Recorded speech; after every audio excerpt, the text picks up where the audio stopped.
Thank you, Ms. Said, and hello to everybody from Nizhny Novgorod, Russia. And being chairman of the civic chamber of the city, I would like to talk or to share with you my observations on the development of democratic process during the pandemic, not from the perspective of local authorities, but from the perspective of public institutions. You know, when the COVID pandemic began, a flood of conflicting information poured over the residents of the city.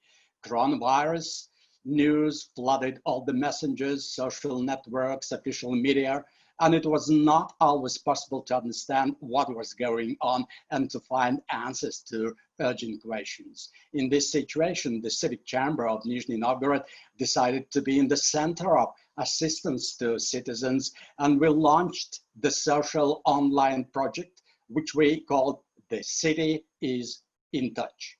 We understood that in the situation with the development of the pandemic, the people needed a proven source of information, a direct channel of communication with city and region governmental officials in order to receive reliable and up-to-date information about the situation, about what help and from whom they can count on, what forms of support they can get, how to receive this support.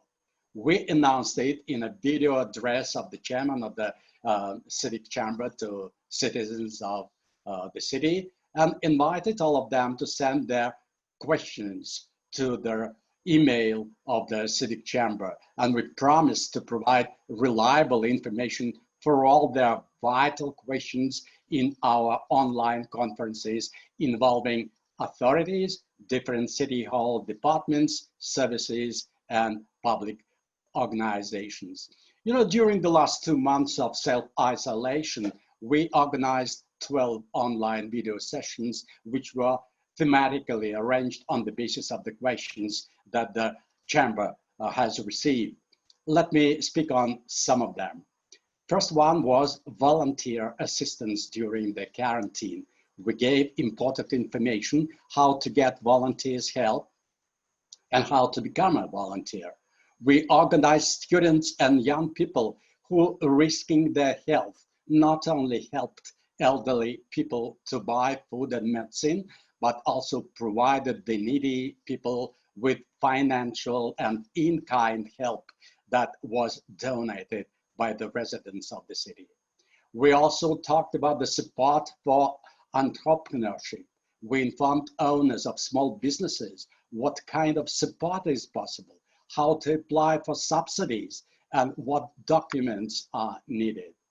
We also discussed problematic issues in real estate transactions during the period of self-isolation, as well as labor relations, the rights of workers and employers, what to do if you lost a job, how to apply for government support, how to get a bank loan and mortgage at a low rate.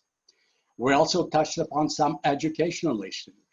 What I love most of all is we discussed the schooling during the coronavirus pandemic. You know, we discussed what problems arise when organizing distance learning at school. And you know, while talking to heads of schools and parents, we realized that not all the families have gadgets necessary for distance learning for their children. And we organized the collection and donation of computers and related equipment for citizens and transferred them to families in need. Another educational issue which was vital for school graduates. 1 minute to wrap up, sir. Okay, and parents, you know, that's how to be enrolled in universities during a pandemic. And we brought in touch with citizens, Minister of Education and presidents of prestigious universities. And you know, as a result, our universities received additional federal subsidies to augment enrollment, and the universities decided not to raise tuition. And to sum up, what have we learned from this coronavirus pandemic. I talked to my colleagues, and many of them said, this life experience in times of emergency appeared to be a unique phenomenon of the crucial role of people's democracy when people united on their own or around some public associations. And this often proved to be more quickly done and more effective than any officialdom or social security system. During this time of isolation, we saw a new relationship of citizens with the city government. Many of us began to understand that before asking what the city has done for me, ask yourself, what did you do for the city, namely for your neighbors and people of Silver Age? And I think it would be difficult to forget this experience in our post-pandemic life. Thank you.